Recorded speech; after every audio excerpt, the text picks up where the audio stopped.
Next, we have former state representative from the state of Louisiana and also the chairman of the Family Research Council, which was attacked in gun violence, Tony Perkins. Thank you, Jenny Beth, for organizing this, and it's great to be here with a lot of my friends, all straight shooters. Look, I've seen the results of gun violence up close and personal, both as a police officer, spending 10 years in law enforcement in Louisiana, and also as the president of the Family Research Council here in Washington, D.C., that was the target of a gunman inspired by the Southern Poverty Law Center, one of the organizations crying out for gun control. Floyd Lee Perkins illegally. Now, for some, I need to explain that. Illegally means against the law, meaning that D.C. gun control laws did not prevent him from carrying a 9mm pistol and 100 rounds of ammunition, along with 15 Chick-fil-A sandwiches he intended to stuff into the mouths of his victims.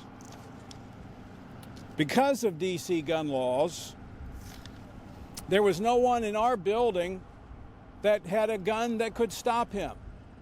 So he shot the first person that he saw, an unarmed building manager,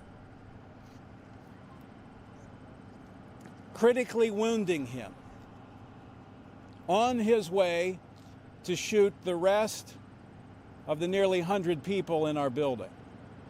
By God's grace, Leo Johnson, critically wounded, still managed to stop and disarm Floyd Lee Perkins from accomplishing his mission of mass murder.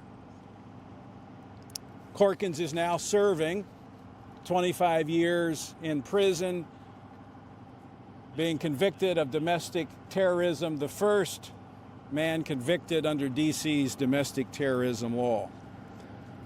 Now, some of the strictest gun control laws in the nation, right here in Washington, D.C., did not prevent a criminal from perpetrating a crime that could have been much, much worse. But the gun laws did succeed in preventing innocent people from protecting themselves and thereby creating more victims of gun violence. Now, let me say this, and it's already been said, but for the benefit of some in the media, let me say it again. The growing problem of gun violence is not the absence of laws, it's the absence of morality.